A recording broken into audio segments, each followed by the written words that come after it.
Good morning and welcome to an all-new Eye of the Tiger. I'm Riley Menton. And I'm Riley Shull. As the rainy season approaches, RHS has still been working towards trying to find a solution to the current harsh weather conditions, such as the water puddles that are flooding the campus hallways. We go to Ashlynn Ledbetter with more. As you can see, rainy weather has taken the campus by storm this week, and students and staff have faced difficulties getting around the school. RHS is a host to a number of drainage issues, particularly which result in the flooding between classes.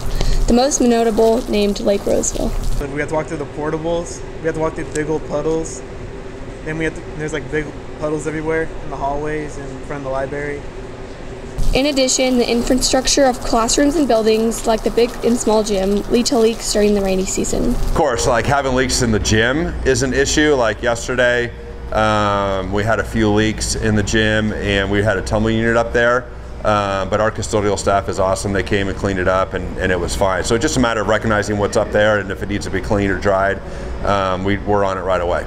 Apart from the hassle to get to their next class, the rain has forced PE students and those involved in athletics to change their plan and adapt to the poor weather and flooding outdoors. Well, obviously we can't do our activities outside, but anytime that we have a unit scheduled outside or run day scheduled outside, we always have like a plan B or a backup plan. So it affects us in the sense that we just go to our plan B. Like today, for example, we were supposed to run outside, but the track's, pretty wet. There's some puddles, so we already had, something planned to do in the gym. So we're covered. The Roseville High School's facility inspection tool will now include outdoor areas when raiding our campus. As this inspection will be done in the spring, the issues students are currently facing will not be included. Looks like the FIT report won't be able to evaluate RHS drainage issues this year, but hopefully the district can make steps to addressing the issues on campus. Maybe all the new Measure D projects like the construction of the new gym will alleviate flooding and leaking during the winter. We now go to Kobe Estrada for sports.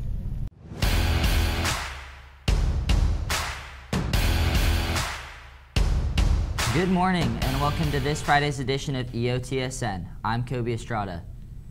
This year's varsity softball team consists of 10 underclassmen, with 5 freshmen and 5 sophomores. We go to James Wadman with more. The majority of this year's varsity softball team is underclassmen. Despite the team's youth sophomore pitcher, Andy Lemos believes that the freshmen who were pulled up have been successful so far this season. The freshmen are fitting in really well. We lost 10 seniors last season, so they've definitely had an important role and they're fitting in well. With the changes in league, Lemos hopes that they can dominate in the CVC. This season, we're really looking to win league. Last year we were second in league, and we're hoping with the new switches that we'll be able to win our league this season. Freshman pitcher Malaya Johnson believes that despite the age difference, the team has developed a close bond. The team chemistry's been really good for us. We all get along together. I feel like we have a lot of fun and we have a lot more great experiences to come. In other sports news, varsity boys volleyball won their first game last night against Wood Creek 3-0. Softball also won last night against the Lincoln Zebras with a score of 6-4 and a home run from Sadie Langlet. Varsity softball plays tonight at home versus Del Campo at 3:30. And that's all on your home for Roseville High School sports, top plays, breakdowns, and more. I, the Tiger Sports Network, EOTSN. And now we go over to entertainment. Thanks, Kobe. Recently, 20th Century Fox decided to drop a trailer for their upcoming X-Men movie called Dark Phoenix, a reboot of their failed attempt to adapt the comic storyline in X-Men 3: The Last Stand. The trailer for Dark Phoenix sadly reveals a big spoiler for the movie, and I have no idea why the movie studio would do that before its release. And I don't think it was the studio trying to misdirect the audience. I think it was them making a huge mistake. The movie does look like it will be more faithful to the character of Jean Grey than in the previous incarnation. And the movie does look like it has a chance of being good following the success of Deadpool 2 and Logan. Bad things happen to people I love. The girl dies. She's still Jean. We can still help her. Sometimes you want to believe people are something that they are not. By the time you realize... I'm concerned on how much of a small scale this movie seems to take place on. I just can't help but feel like the stakes are low when it should be on a grand scale like Avengers or the previous X-Men Apocalypse. I'm just glad this will be the last movie before Disney acquires the rights to X-Men in late 2019, so we can see Marvel Studios reboot similar to how they handled Spider-Man and the Avengers. And now we go back to news.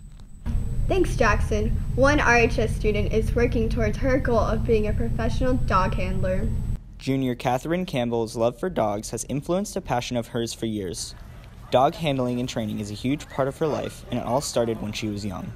Originally, I'd gotten into it. I went to this show in Sacramento and was really interested in it, and we had a dog, so my parents and I, we went and met a breeder of Bernese Mountain Dogs, got a puppy. I started training when I was 10. She was about 8 months old at the time, and then I had my first show August of 2012.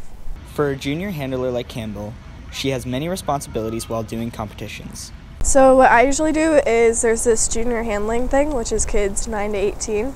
And I compete in that. I'm in the highest level. I'll handle my own dog in junior showmanship, and then occasionally I'll help out other handlers, just take a dog in the ring for them. So basically just, there's a judge, you stack your dog, which is placing their paws in a certain pattern, and then you run them at the certain pace they're supposed to be going, and then you'll have to run them in different patterns. The judge will come pet your dog, check the teeth, just all that stuff. Campbell's longtime best friend Abby Weston believes that her personality fits perfectly for a dog handler and thinks that in the end it will ultimately pay off. Well, like how I said, she's a really hard worker, and like trying to graduate early in classes and everything, it really portrays in how hard she works with the dogs, because she wants to make sure that she is displaying like the dog's best abilities and stuff like that. Campbell has big goals for her dog handling career, as she plans to travel far for big competitions. Yeah, they're really big shows. You go, it's like a whole week thing. It takes a lot to qualify for it, so as a junior handler you have to get a specific number of wins to qualify for it. Every year I've qualified for the one in Florida, but I haven't qualified for the one in New York yet, and that's my goal for this year. Campbell hopes to fulfill her goals and qualify by the end of the year. That's it for us today on Eye of the Tiger.